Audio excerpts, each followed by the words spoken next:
कक्षा 8 भाग 3 सामाजिक विज्ञान राजनीति विज्ञान के भाग 3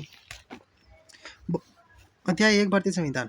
इस अध्याय में फुटबॉल के खेल से निवास शुरू करने के बाद ज्यादातर बच्चों ने इस खेल के बारे में सुना होगा। बहुत से ने खेला भी होगा। इसके नाम से अंदाजा लगा सकते हैं कि खेल प्रदर्शन संबंधित है। फुटबॉल का यह नियम है, गोलकीपर के अलावा कोई नया खिलाड़ी गेंद को बांह से नहीं छू सकता। अगर खिलाड़ी की बांह गेंद को छू जाती है तो उसे फाउल गलत माना जाता है। कहने का मतलब है कि अगर खिलाड़ी फुटबॉल के हाथों से एक दूसरे को थमाने लगे तो उसे खेल फुटबॉल नहीं माना जाएगा। इस तरह हॉकी या क्रिकेट आदि खेलों में भी नियम होते हैं। इन नियमों को खेल को परिभाषित करने, अलग अलग खेलों के बीच में फर्क करने के लिए मदद मिलती है। इन खेलों की तरह हर समाज में कुछ मूलभूत नियम कंस्टिट्यूटिव रूल्स होते हैं। उन्हें से समाज का स्वरूप तय होता है। अलग अलग समाजों के बीच क्या फर्क पता चलता है। बड़े समाजों में कई अलग समुदाय एक साथ रहते हैं, वहाँ नियमों का आम सहमति के लिए तय किया जाता है। आधुनिक देशों में यह सहमति आमतौर पर लिखित रूप में पाई जाती है। जिन में ऐसे नियम मिलते हैं संविधान कहा जाता है। 6 और 7 में भी सामाजिक और राजनीतिक जीवन की पाठ्यपुस्तकों में हम भारतीय संविधान की चर्चा करते हैं। इन किताबों को पढ़कर क्या कभी सवाल किया है कि भीतर सवाल पैदा हुआ है कि अपनी संविधान की जरूरत क्यों पड़ती है? क्या आपने ये जानने की कोशिश की कि संविधान कैसे लिखा गया या उसने किसने लिखा था? इस अध्याय में इन्हीं मुद्दों पर चर्चा करेंगे। भारतीय संविधान के मुख्य पर ध्यान देंगे। ये बातें भारतीय संविधान के लिए महत्वपूर्ण है। इन पुस्तकों के लिए विभिन्न अध्यायों में जोड़ दिया गया है। हमारे देश को संविधान की जरूरत क्यों पड़ती है? आज दुनिया के ज़्यादातर देशों के पास अपना संविधान है। आमतौर पर सभी लोकतांत्रिक देशों के बारे में उम्मीद की जा सकती है कि उनके पास संविधान जरूर होगा, लेकिन इसका मतलब ये नहीं है कि जिन देशों के पास अपने संविधान होते हैं वे सभी लोकतांत्रिक देश होंगे। संविधान कई देशों की पूर्ति करता है। पहला, ये दस्तावेज उन आदर्शों को सूत्रबद्ध करता है जिनके आधार पर नागरिक अपने देशों के अपनी इच्छा और सपनों के अनुसार रच सकते हैं। यानी संविधान ही बताता है कि हमारे समाज का मूलभूत स्वरूप क्या हो। देश के भीतर आमतौर पर कई समुदाय रहते हैं, इनके बीच कई बातें समान होती है, लेकिन जरूरी नहीं है कि वे सारे मुद्दों पर एक दूसरे से सहमत हो। संविधान नियमों का एक ऐसा समूह होता है जिसको एक देश के सभी लोग अपने देश को चलाने की पद्धति के रूप में अपना सकते हैं। इसके जरिए वह न केवल ये तय करते हैं कि सरकार किस तरह की होगी, बल्कि उन आदर्शों पर भी एक साझी समझ विकसित करते हैं जिनकी हमारे पूरे देश की रक्षा की जानी चाहिए। 1914 में भारतीय राष्ट्रीय कांग्रेस ने संविधान सभा के गठन की मांग को पहली बार अपनी अधिकृत नीति में शामिल किया और केवल भारतीयों को लेकर बनने वाली एक स्वतंत्र संविधान सभा से मांग दूसरे विश्व युद्ध के दौरान और तेज हो गया था। दिसंबर 1946 में संविधान सभा का गठन किया गया। दिसंबर 1920 संविधान सभा ने स्वतंत्र भारत के लिए नई संविधान के प्रारूप तैयार किया। 150 साल की अंग्रेजी हुकूमत के बाद भारतीयों को आखिरकार अपनी नियत भविष्य तय करने का मौका मिला। संविधान सभा के सदस्यों ने स्वतंत्रता संघर्ष से महान आदर्शों को ध्यान में रखते हुए समझौता अध्याय को पढ़ेंगे।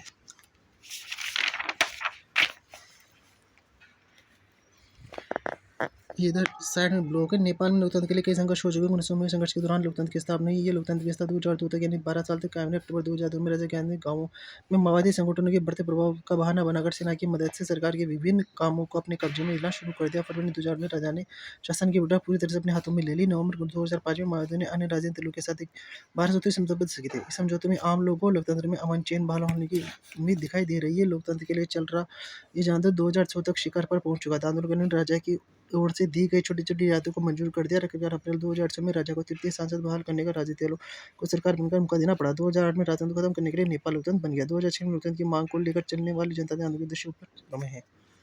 ये रहे वो चित्र। इन बातों का क्या मतलब इनको समझने के लिए आइए दो बिल्कुल पुस्तक में गौर करें। दोनों घटनाएं भारत की उत्तरी सीमा पर स्थित नेपाल का ताजा इतिहास की घटना है। समाचार पत्रों के माध्यम से प्रतीक की जानकारी में बताया कि नेपाल के लोगों ने हाल ही में अंतरिम संविधान को मंजूरी दी है।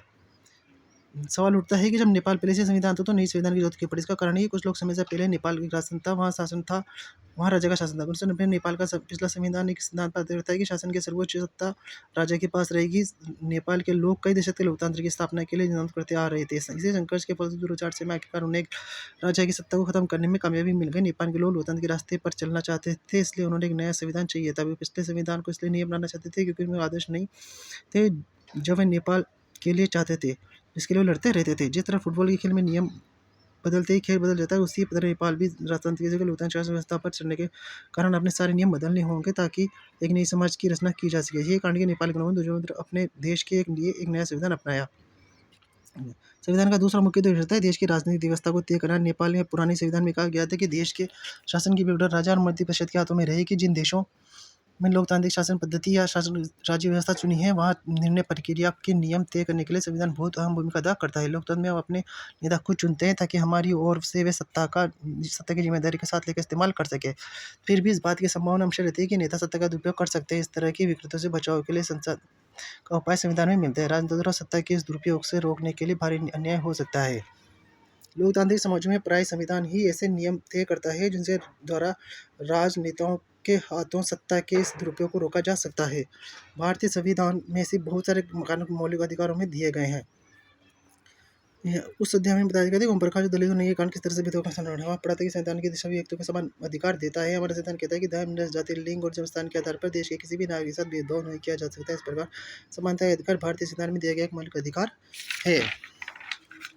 लोकतंत्र में संविधान का एक महत्वपूर्ण काम ये होता है कि कोई भी ताकतवर समूह किसी दूसरे समूह को ताकतवर समूह के लोगों के अपने खिलाफ ताकत का इस्तेमाल न करे। इस तरह के अस्वस्थ हालात लोकतांत्रिक समाज में पैदा हो सकते हैं जहां बहुमत वाला गुट लगातार ऐसे फैसले लागू करता है जिसमें अल्पसंख्यकों की सहमति होती है और उनका नुकसान होता है। जैसा कि बहुमत से निष्पक्षता का खतरा हर समाज में बना रहता है। संविधान में दिए गए नियमों से इस बात का ख्याल रखा जा सकता है कि अल्पसंख्यकों को किसी चीज़ से वंचित न किया जाए जो बहुसंख्यकों के लिए सामान्य रूप से उपलब्ध हो। अल्पसंख्यकों पर बहुसंख्यकों की इस निरंकुशता के दबदबे का प्रतिबंध लगाना भी संविधान का महत्वपूर्ण कार्य है। यह दबदबा एक समुदाय द्वारा दूसरे समुदाय के ऊपर भी हो सकता है, जिसे आंतरिक समुदाय वर्चस्व कहते हैं, इंटर कम्युनिटी, या फिर एक ही समुदाय के भीतर कुछ लोगों के दूसरे लोगों को दबा सकते हैं, जिसे अंतर कम्युनिटी इंटर कम्युनिटी वर्चस्व कहते हैं।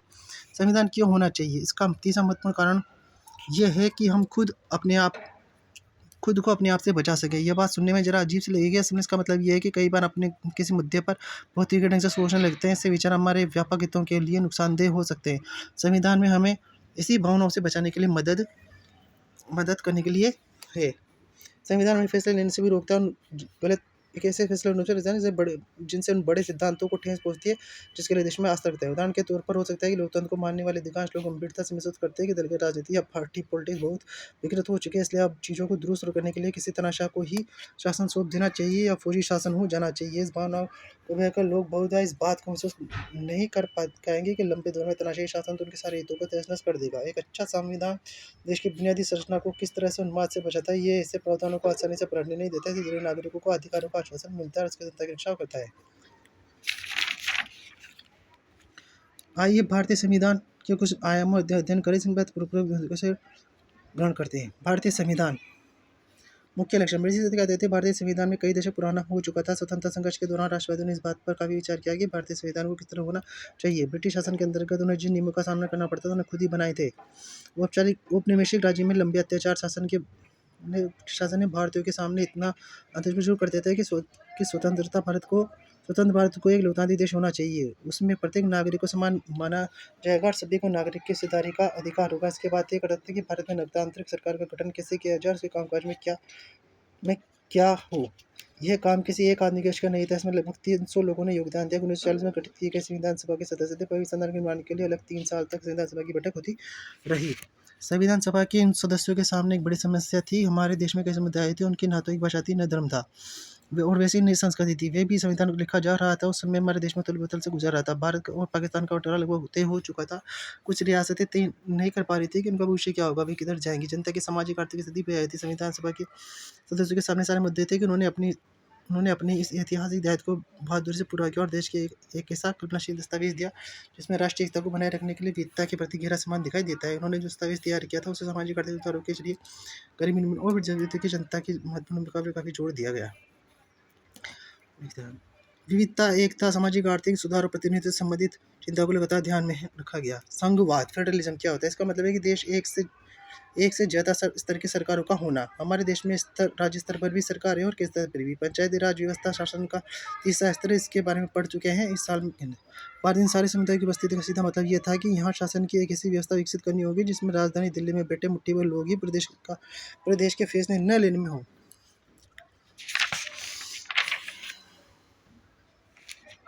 न लेने लगे। इसलिए प्रांतीय स्तर पर भी सरकार की व्यवस्था की गई ताकि इलाकों के हिसाब से फैसले लिए जा सके। भारत के सभी राज्यों में कुछ मुद्दों पर फैसले का स्वाधिकार है। राष्ट्रीय महत्व के सवालों पर भी राज्यों को केंद्र सरकार द्वारा बनाए गए कानूनों को मानना पड़ेगा। कार्यक्षेत्र की स्पष्टता के लिए संविधान में कुछ सूचना दी गई है जिनमें बताया कि कौन से स्तर की सरकार किन मुद्दों पर कानून बना सकती है। इसके साथ ही संविधान ये भी तय करता है कि प्रत्येक स्तर की सरकार अपने कार्यों के लिए कैसे और कहाँ का इंतजाम कर सकती है। संघवाद के अंतर्गत राज्य केवल केंद्रीय सरकार के प्रतिनिधि होते हैं, उन्हें भी संविधान से अपनी ताकत और अधिकार मिलते हैं।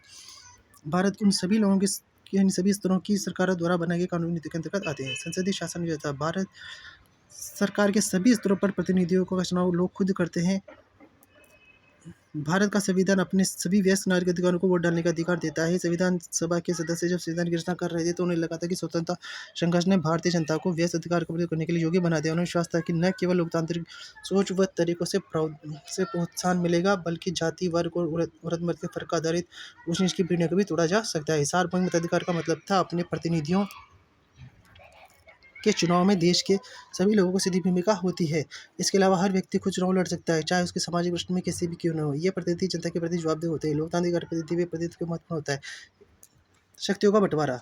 संविधान के अनुसार सरकार के 3 अंग हैं: विधायिका, कार्यपालिका, न्यायपालिका। विधायिका में हमारे निर्वाचित प्रतिनिधि होते थे। कार्यपालिका से लोगों का समूह जो कानूनों को लागू करने और शासन चलाने का काम देखते हैं। न्यायपालिका की संयोजकता को न्यायपालिका कहा जाता है, जिसके बारे में भी बताया जा चुका है। सरकार की किसी भी शाखा द्वारा सत्ता के दुरुपयोग को रोकने के लिए प्रावधान किया गया है। इन सभी अंगों की शक्तियाँ एक दूसरे से अलग होगी। शक्तियों के इस बंटवारे के आधार पर प्रत्येक अंग दूसरे अंगों पर अंकुश रखता है। इस तरह से तीनों अंगों की सत्ता का संतुलन बना रहता है। मौलिक अधिकार। मौलिक अधिकारों वाला खंड संविधान की अंतरात्मा भी कहा जाता है। औपनिवेशिक शासन में राष्ट्रवादियों ने दिमाग में राज्य के प्रति संदेह का भाव पैदा कर दिया था। इसलिए राष्ट्रवादी चाहते थे कि स्वतंत्र भारत में राज्य की सत्ता के दुरुपयोग से बचने के लिए कुछ अधिकार होने चाहिए। लिहाजा मौलिक अधिकार देश के सभी नागरिकों को राज्य की सत्ता के मनमाने और निरंकुश इस्तेमाल से बचाते हैं। इस तरह संविधान राज्यों और अन्य व्यक्तियों के समक्ष व्यक्तियों के अधिकारों की रक्षा करता है। विभिन्न अल्पसंख्यक समुदाय भी चाहते थे कि संविधान में ऐसे अधिकारों को शामिल किया जाए जिसके समूह की रक्षा कर सके। फलस्वरूप अल्पसंख्यक अधिकारों की रक्षा का आश्वासन भी संविधान में दिया गया है। इन मौलिक अधिकारों के बारे में डॉक्टर मंडलेकर कहते हैं कि इनका दोहरा उद्देश्य है: पहला, हर एक नागरिक ऐसी स्थिति में हो कि इन अधिकारों के लिए दावेदारी कर सके। दूसरा, ये अधिकार हर उस संस्था के लिए बाध्यकारी हो जिसे कानून बनाने का अधिकार दिया गया है। मौलिक अधिकार के अलावा हमारे संविधान में खंड नीति तत्व भी है। संविधान सभा के सदस्यों ने खंड जोड़ा ताकि और ज्यादा सामाजिक और आर्थिक सुधार लाए जा सके। चाहते थे कि स्वतंत्र भारतीय राज्य जनता की गरीबी दूर करने वाले कानून और नीति बनाने हुए इन सिद्धांतों के मार्गदर्शन की हमेशा अपना रखे। मौलिक अधिकार। समानता का अधिकार। कानून की नज़र में सभी लोग समान हैं। इसका मतलब यह है कि सभी लोगों को देश का कानून बराबर सुरक्षा प्रदान करेगा। इस अधिकार में यह भी कहा गया है कि धर्म, जाति, लिंग के आधार पर किसी नागरिक के साथ भेदभाव नहीं किया जा सकता। खेल मैदान, होटल आदि की सार्वजनिक दुकान पर भी करने का अधिकार होगा। रोजगार के मामले में राज्य में किसी भी भेदभाव नहीं कर सकता, लेकिन इसके बाद भी इसकी तरह गरीब छुआछूत की प्रथा का उल्लंघन कर दिया गया है। इस अधिकार के अंतर्गत अभिव्यक्ति, भाषण की स्वतंत्रता, सभा संगठन बनाने का अधिकार, देश के किसी भाग में आने जाने का, रहने का, व्यवसाय करने का, पेशा करने का, कारोबार शामिल है।